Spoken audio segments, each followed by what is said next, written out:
जीवमजीवं दव्वं जिणवरवसेन जीर्णने दिट्टं देविन्दविन्दवन्दं वन्दे तं सर्वदा शिरसा। तृतीय अधिकार। इदानीं येषां जीवानां सम्यक् दर्शन ग्रहणात् पूर्वम् आयुर्बन्धो नास्ति तेषां वृताभावेपि नारकादि कुत्सित स्थानेषु जन्म न भवति इति कथयति। अब ये सम्यक दर्शन के 25 दोषों का वर्णन होने के बाद, 8 गुणों का विस्तार से वर्णन होने के बाद, व्यवहार और निश्चय सम्यक दर्शन, सराग और बीतराग सम्यक दर्शन का सब कथन करने के बाद में अब सम्यक दर्शन की कुछ विशेषताएं महिमा के रूप में बताते हैं कि जिन जीवों का सम्यक दर्शन ग्रहण करने से पहले आयु का बंध न हुआ हो, उन जीवों के लिए अगर सम्यक दर्शन है और व्रत नहीं भी हैं तो भी उन्हें कभी मनुष्यों में, नारक आदि स्थानों में, कोई कुत्सित स्थानों पर उन्हें जन्म प्राप्ति नहीं होती। मतलब मनुष्यों में भी और नारक आदि स्थानों में भी उन्हें जन्म की प्राप्ति नहीं होती। ये इस श्लोक के द्वारा बताते हैं जो रत्तकंठ श्रावकाचार्य का है। सम्यक दर्शन शुद्ध नारक तिर्यक नपुंसकस्थित्वानि दुष्कुल विकृताल्पायुर दरिद्रतां च व्रजन्ति नाप्यव्रतिकाः। क्या कहते हैं? सम्यक दर्शन से जो जीव शुद्ध होते हैं वे कभी नारकी नहीं बनते, है ना। ये तो पहले कह ही दिया है कि जिन्होंने पहले आयु का बंध नहीं किया हो उन्हीं के लिए ये कथन है। तो ऐसे जीव सम्यक दर्शन से जो युक्त होते हैं वो नारकी नहीं बनते, त्रियंच गति में भी जन्म नहीं लेते, नपुंसक पर्याय को भी प्राप्त नहीं होते और स्त्री पर्याय को भी प्राप्त नहीं होते, है ना। मनुष्यों में भी जन्म लें तो दुष्कुलों में जन्म नहीं लेते, विकृत अंग वाले नहीं होते, अल्प आयु वाले नहीं होते और दरिद्रता को भी प्राप्त नहीं होते। भले ही वो अपि अव्रतिका, है ना, यानी वह व्रती ना भी हो तो भी इन स्थानों को प्राप्त नहीं होते। ये सम्यक दर्शन की विशेषता है। इतः परम मनुष्य गति समुत्पन्न सम्यक दृष्टि प्रभावम कथयति। अब इसके आगे मनुष्य गति में जो सम्यक दृष्टि उत्पन्न होते हैं देवादि गतियों से आकर के, उनके प्रभाव को भी यहाँ बताते हैं कि वो किस प्रभाव वाले होते हैं। ओजस तेजो विद्या वीर यशो वृद्धि विजय विभव सनाथा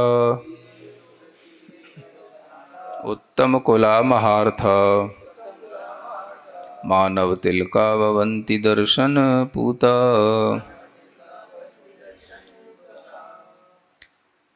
ये मनुष्य इन सब चीज़ों से युक्त होते हैं, ओज से युक्त होते हैं, ओजस्वी जिसे कहते हैं। तेज माने तेजस्वी होते हैं, विद्या से युक्त होते हैं, वीर शक्ति विशेष से युक्त होते हैं, यशो से युक्त होते हैं, वृद्धि से युक्त होते हैं, विजय से युक्त होते हैं और वैभव से भी युक्त होते हैं। उत्तम कुल में जन्म लेते हैं, महान पुरुषार्थ करने वाले होते हैं, मानवों में तिलक कहलाते हैं, माने मानवों में श्रेष्ठ कहलाते हैं। ऐसे ये सम्यक दर्शन से पवित्र जीव मनुष्य गति में उत्पन्न होते हैं। अथ देवगतौ पुनः, और देवगति में होते हैं तो कैसे होते हैं? प्रकीर्णक देव वाहन देव किल्विष देव नीच देवत्रयम् विहाय अन्येषु महर्धिक देवेषु उत्पद्यते सम्यक दृष्टि। यानी देवगति में अगर सम्यक दृष्टि उत्पन्न होगा तो प्रकीर्णक देव नहीं बनेगा। प्रकीर्णक देव होते हैं ना, एक इंद्रदेव होता है, इंद्रक बिल वाले, श्रेणीबद्धों में भी देव रहते हैं, श्रेणीबद्ध देव और प्रकीर्णक देव अलग होते हैं इंद्रक विमान के साथ साथ। 10 प्रकार के देवों में भी प्रकीर्णक की व्यवस्था थी ना, प्रकीर्णक, तो ये वही प्रकीर्णक है जो सभा में प्रकीर्णक देवों के लिए बैठने को मिलता है। तो वो प्रकीर्णक देव सभा में जैसे बाहर नगर आदि की व्यवस्था होती है, उसी तरीके से प्रकीर्णक देव सभा के बाहर ही रहते हैं। तो ये एक तरह से कम सम्मान वाले देव होते हैं। ऐसे देवों में कभी सम्यक दृष्टि जीव उत्पन्न नहीं होता। और वाहन देव वाले जो जीव होते हैं, जिसे आभियोग्य जाति के देव कहते हैं, इनमें भी सम्यक दृष्टि जीव उत्पन्न नहीं होता। किल्विष देवों को भी, जिसे नीच देव कहते हैं, उनमें भी यह उत्पन्न नहीं होता। ऐसे तीनों प्रकार के देवों को छोड़ करके तो ये जो 10 प्रकार की व्यवस्था बताई गई तत्वार सूत्र में, है ना, इंद्र सामानिक त्रायस्त्रिंश लोकपाल, त्रायस्त्रिंश पारिषदात्मरक्ष लोकपालानीक प्रकीर्णकाभियोग्य किलविशिकाश्चैकसः। तो प्रकीर्णकाभियोग्य किलविशिकाश्चैकसः, ये जो अंत में 3 जाति के देव लिखे हैं, ये तीनों तरह के देव सम्यक दृष्टि जीव उत्पन्न इनमें नहीं होते हैं, है ना। ये 3 तरह के देव एक तरह से सौधर्म इंद्र की सभा में इन्हें स्थान भी नहीं मिलता और ये सभा के बाहर ही रहते हैं। प्रकीर्णक देव, किल्विष देव, जिसे पाप देव बोलते हैं, किल्विष माने पाप, और आभियोग्य जाति के देव होते हैं, वाहन आदि का कार्य करते हैं। तो इस तरह से सम्यक दृष्टि जीव इन देवों में उत्पन्न नहीं होते। अन्य जो महर्दिक देव हैं उनमें सम्यक दृष्टि जीव की उत्पत्ति होती है। इदानीं सम्यक तु ग्रहणात् पूर्वम देवायुष्कम विहाय ये बद्धायुष्कास् तान प्रति सम्यक तु माहात्म्यम कथयति। अब ये तो ऊपर जो बात कही उनके लिए कही जिन्होंने आयु का बंध नहीं किया और सम्यक दर्शन के साथ कहीं उत्पन्न होंगे, तो ये उनकी विशेषता हो गई। अब अगर जिन्होंने सम्यक तो ग्रहण करने से पहले कोई आयु का बंध कर लिया हो, देवायु को छोड़ करके अन्य आयु का जिन्होंने बंध कर लिया हो, तो सम्यक दर्शन प्राप्त करके भी वह किस तरह की महिमा को प्राप्त होंगे, वो अब यहाँ पर इस गाथा के द्वारा बताते हैं। हेट्टिम चप्पुड़ वीणम जोईस वर्ण भवन सवैथीणम पुण्यदरेण ही सम्मो न शासनो नारया पुण्य। कहते हैं सम्यक दर्शन की ये महिमा है कि हेट्टिम छप्पुड़वीणम, निचली 6 पृथ्वियों में सम्यक दृष्टि जीव नारकियों में उत्पन्न नहीं होंगे। अगर उसने नरक आयु का पहले बंद कर लिया हो, बाद में सम्यक दर्शन प्राप्त किया हो, तो नरक में तो जाना पड़ेगा, क्योंकि आयु का बंध तो अकाट्य होता है, उसे कोई भी खंडित नहीं कर सकता। लेकिन नरक में जाते हुए भी इतनी उसके लिए फैसिलिटी मिलेगी कि वह प्रथम नरक तक ही गमन करेगा, अन्य नीचे के 6 नरकों में उसकी उत्पत्ति नहीं होगी, इतनी उसके लिए रियायत दी जाएगी है ना। तो ये एक विशेषता हो गई। अगर नरक आयु का बंद पहले कर लिया हो तो, हाँ, और अगर देवायु का बंद कर लिया है पहले, तो जोईसी भवन वर्ण माने व्यंतर, वाण व्यंतर बोलते हैं, वर्ण कह के भी छोड़ देते हैं, भवन माने भवनवासी, तो वो कभी जीव भवनवासियों में नहीं उत्पन्न होगा अगर देवगति का पहले बंद कर लिया है तो भले ही पहले भवनवासी की या किसी आयु का बंद कर लिया हो तो भी वो सम्यक दर्शन के साथ में वैमानिक देवों में ही उत्पन्न होगा। तो वो भवनवासियों में, व्यंतरों में और ज्योतिषियों में भी वो देव उत्पन्न नहीं होगा। इसी तरीके से इत्थीणम, स्त्रियों में भी वह देव उत्पन्न नहीं होता है। अब ये देवों में भी कह सकते हैं, मनुष्यों में भी कह सकते हैं, कहीं पर भी वह है ना स्त्री पर्याय में उत्पन्न नहीं होता।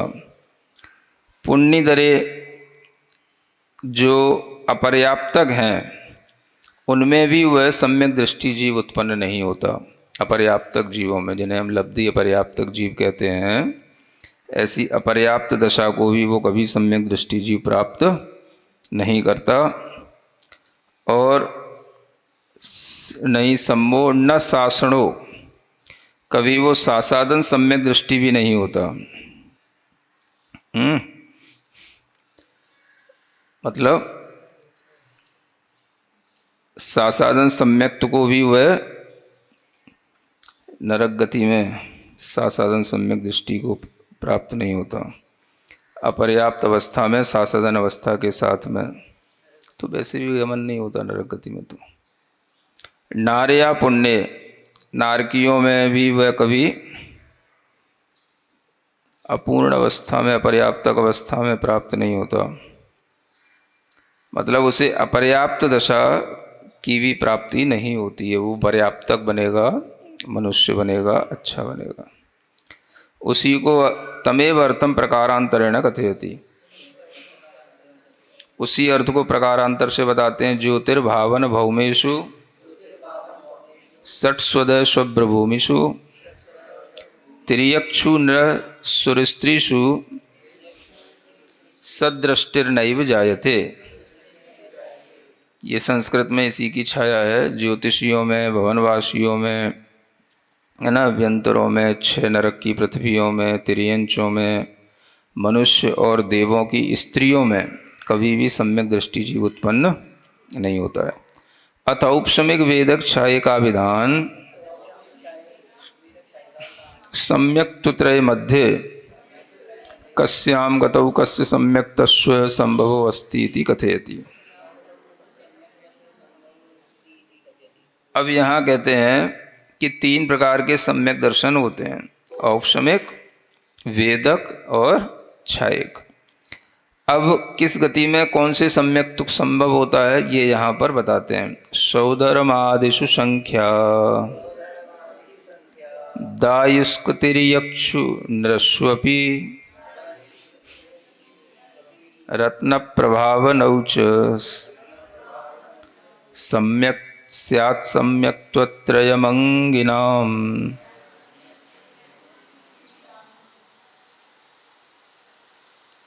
सौधर्मादिसंख्याब्दा युष्कतिर्यक्षु नृष्वपि, श्लोक ही तो है। रत्न प्रभाव नौच स्यात् सम्यक्त्वत्रयमंगिनाम्। क्या हो गया?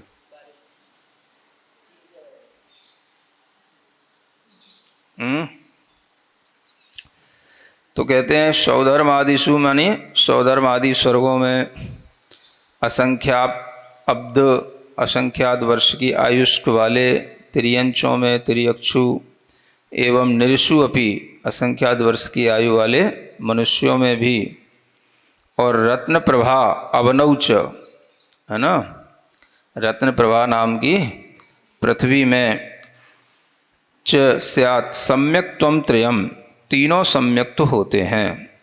अंगिनाम माने जीवों के, यानी औपशमिक, वैदिक और छायक, ये तीनों प्रकार के सम्यक्त्व के साथ में जीव कहाँ कहाँ उत्पन्न हो सकता है। तो सौधर्म आदि जो ऊपर के स्वर्ग हैं, वैमानिक देवों में, तीनों सम्यक दर्शन में किसी के साथ भी वहाँ जीव उत्पन्न हो सकता है।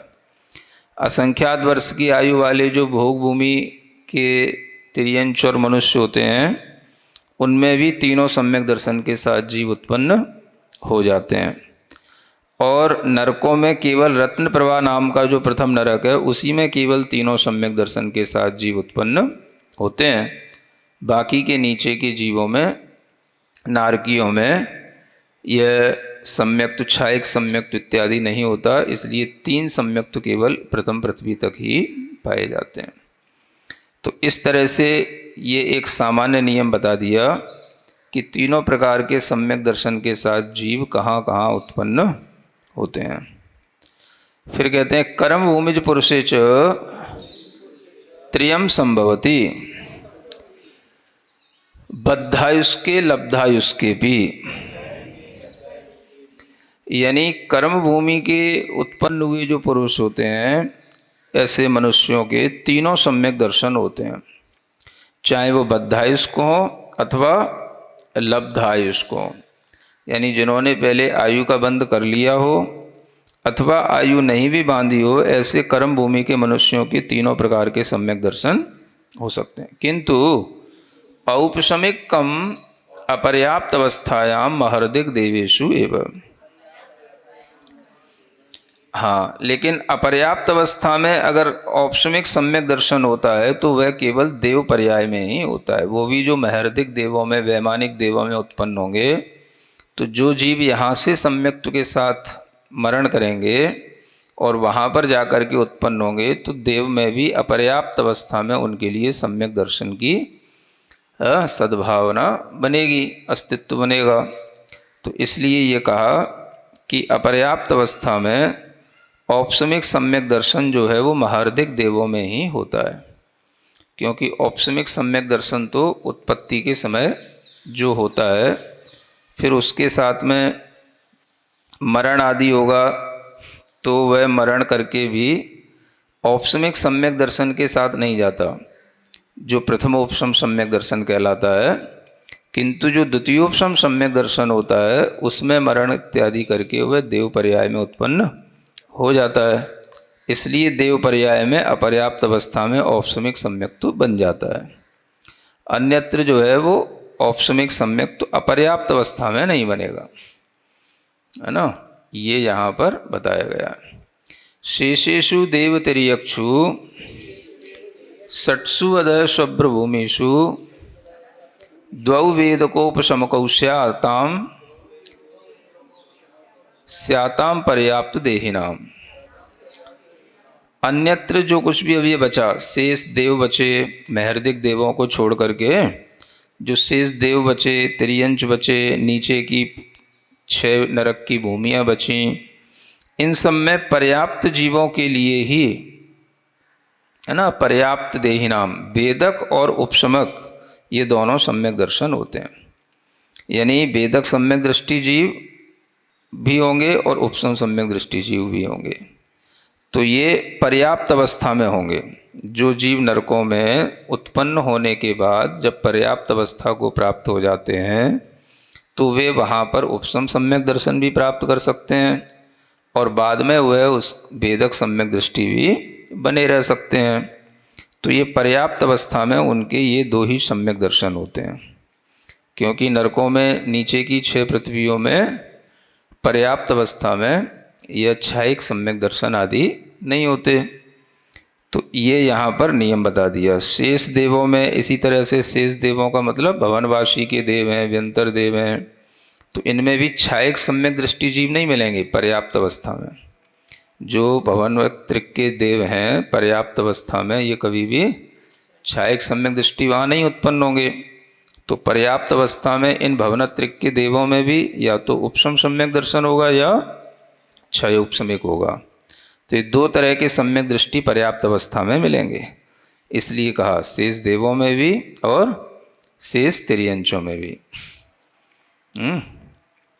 असंख्यात वर्ष की आयु वाले तिर्यंच और मनुष्यों को छोड़ करके जो पहले बताया था, तो इस तरह से यहाँ पर पर्याप्त अवस्था में 2 सम्यक दर्शन होते हैं। इति निश्चय व्यवहार रत्न त्रयात्मक मोक्ष मार्ग अवयविनः प्रथम अवयवभूतस्य सम्यक्तस्य व्याख्यानेन गाथा गता।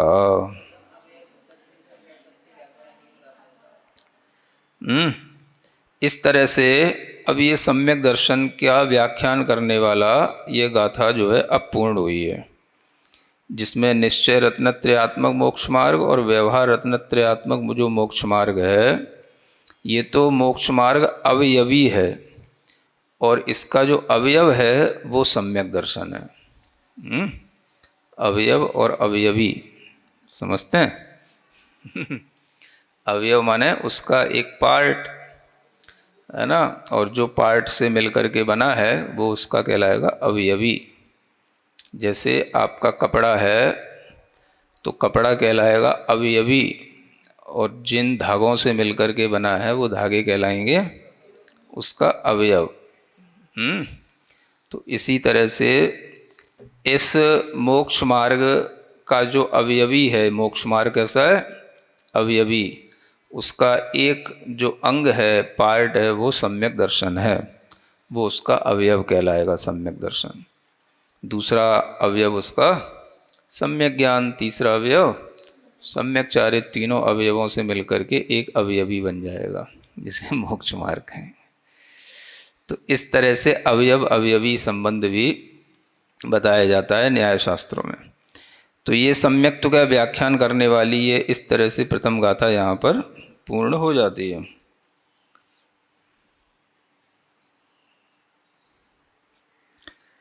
बहुत लंबा है ना, समय होने के बाद ये गाथा पूर्ण हुई है।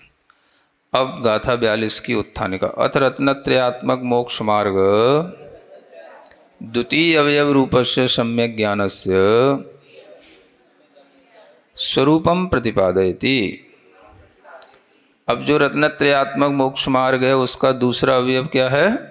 सम्यक ज्ञान। उसका भी स्वरूप अब यहाँ पर बताया जाता है। संशय विमोह विभ्रम विभज्यम अपपर सरूवस् गहणम सम्मन्नाणम सायारमणेयभेयम तु।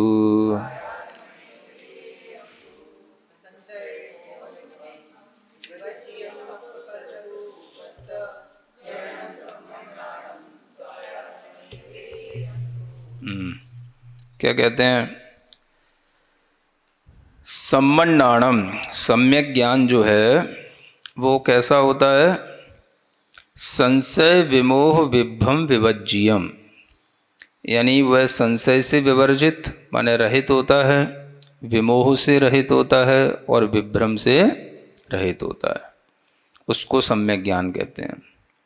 जो ज्ञान संशय से रहित हो, विमोह से रहित हो और विभ्रम से रहित हो, इसी को संशय विपर्यय अनध्यवसाय ऐसा भी कहा जाता है ना। इन तीनों से रहित। अप पर स्वरूपस्य ग्रहणम, इन तीनों से रहित होकर के क्या ग्रहण करना? अपना स्वरूप ग्रहण करना और पर का भी स्वरूप ग्रहण करना, अपने बारे में भी और दूसरे बारे के बारे में भी। संशय विभ्रम मोह से रहित होकर के जानना, इसका नाम कहलाता है सम्यक ज्ञान। तो कितनी सिंपल सी बात है। सम्यक ज्ञान क्या है भाई? है ना, मतलब कि जिस ज्ञान में किसी भी तरह की है ना डाउटनेस नहीं हो, अपोजिटनेस नहीं हो, है ना, और डिलीजन नहीं हो, तो वो ज्ञान अपने को भी सही ढंग से ग्रहण करेगा, अपने बारे में भी सही जानेगा, दूसरे के बारे में भी सही जानेगा। जो अपने बारे में सही जानेगा तो वैसा ही दूसरे के बारे में भी जानेगा, है ना। स्व के प्रति सही अध्यवसाय रहेगा तो पर के प्रति भी सही अध्यवसाय रहेगा। स्व के प्रति मोह रहेगा, विभ्रम रहेगा तो दूसरे के प्रति भी विभ्रम रहेगा, है ना। स्वपराध्यवसायेषु वर्तते विभ्रम पुंसाम। तो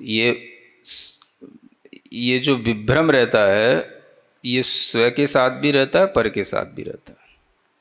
अगर आप अपने आप को आत्मा की पर्याय रूप शरीर का धारक मानोगे तो आप दूसरे को भी उसी रूप में देखोगे कि ये भी जीव हैं, ये भी अपने शरीर पर्याय को धारण करके, मनुष्य गति पर्याय को धारण करके बैठे हैं।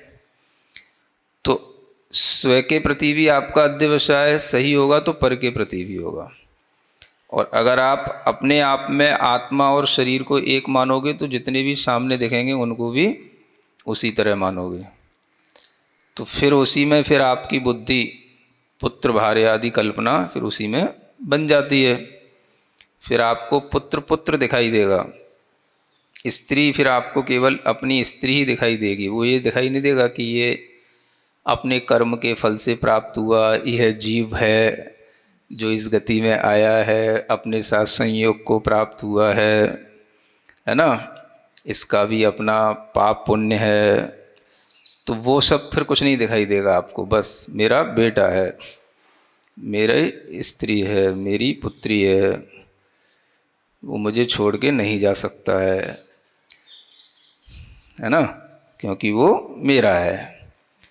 तो वो उसे वो सिर्फ मेरा दिखता है ना, वो पुत्र पुत्र ही दिखता है उसको, और कुछ नहीं दिखता। मतलब कि ये भी एक जीव है, इस जीवात्मा के अपने संस्कार हैं, अपने कर्म हैं, अपने पुण्य पाप आदि फल हैं, ये सब कुछ नहीं दिखेगा उसको। तो जैसे वो अपने आप को केवल शरीर रूप मानता है और पिता के ही रूप में मानता है, तो वो उसको सिर्फ पुत्र के ही रूप में देखेगा।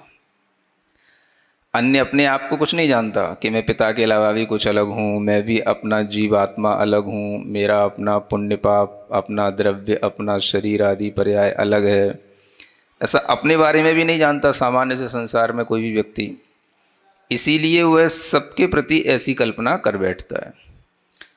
कोई अनुकूल होगा तो मित्रता की कल्पना कर लेगा, कोई थोड़ा सा प्रतिकूल हुआ तो शत्रु की कल्पना कर लेगा। तो इस तरह की वो कल्पनाओं में ही सामने वाले के प्रति अध्यवसाय बना लेता है। ये मेरा शत्रु है, ये मेरा मित्र है, ये मेरा पुत्र है, ये मेरा कलत्र है, इसके अलावा कुछ नहीं देखता वो।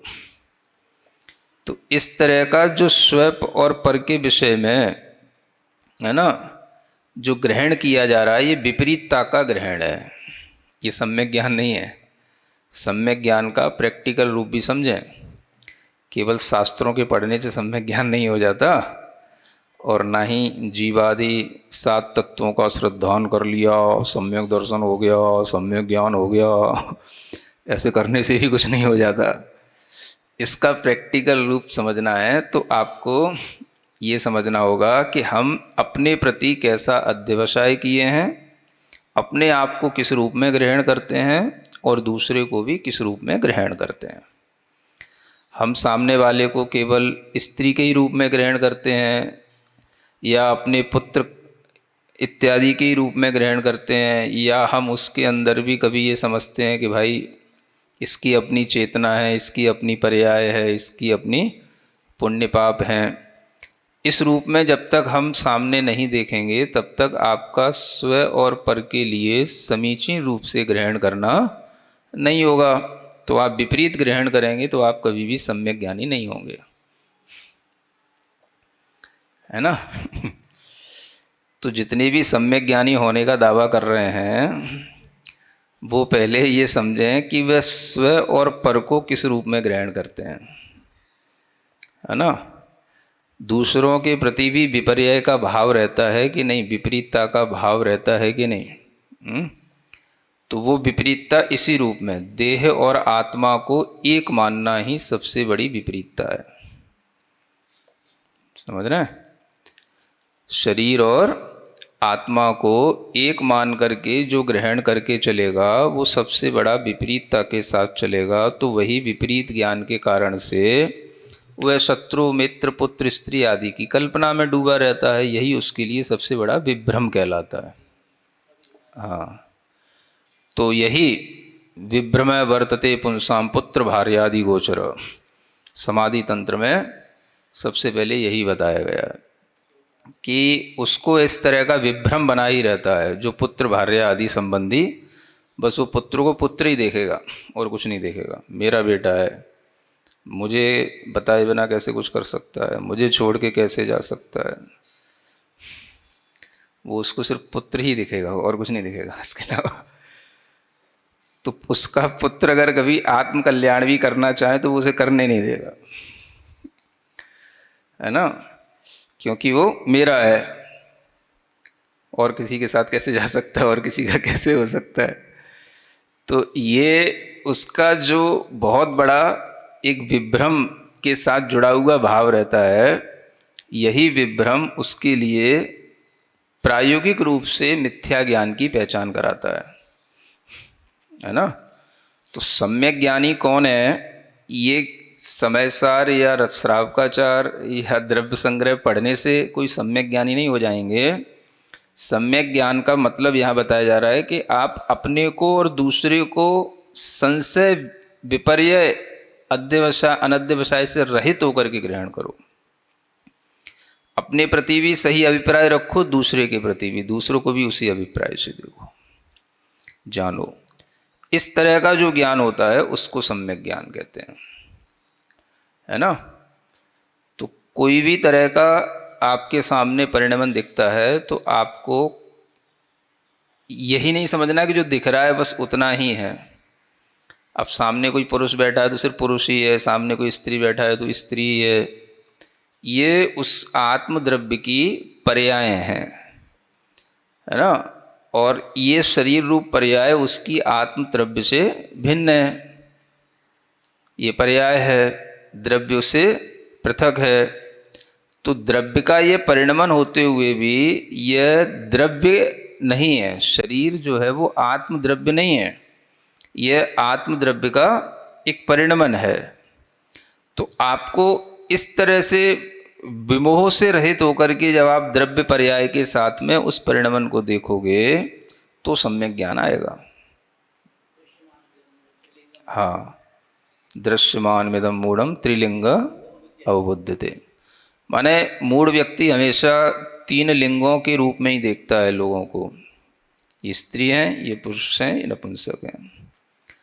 आत्म तत्व को जब तक वह नहीं जानेगा, देखेगा, उस रूप में उसकी आत्मा के लिए उसका श्रद्धान नहीं होगा, तब तक वह संशय विभ्रम मोह से रहित नहीं कहलाएगा। इसका नाम है सम्यक ज्ञान। प्रायोगिक रूप में इस तरह के सम्यक ज्ञान का प्रयोग करना चाहिए, न कि केवल लोग समझते हैं बस हम जितना पढ़ेंगे, जितना जीव कांड, कर्म कांड, समय सार सब पढ़ पढ़ करके सम्यक ज्ञानी बनेंगे। इससे नहीं होगा। बहिरप्पा से अंतरप्पा बनो, है ना। समाधि तंत्र में बहिरात्मा का लक्षण जीव आत्म को एक गिने, और जो इसको अलग अलग जाने वो सम्यक दृष्टि अंतरप्पा। तो उसी दृष्टि से देखोगे तो सम्यक ज्ञान होगा, है ना। ऐसा यह जो सम्यक ज्ञान है, सायार मणि भेयम तु, यह साकार भी होता है और अनाकार भी होता है ना। अनेक भेद वाला इस तरह से ये सम्यक ज्ञान बन जाता है। माने सम्यक ज्ञान के अनेक भेद हैं, उसका वर्णन अब आगे किया जाएगा।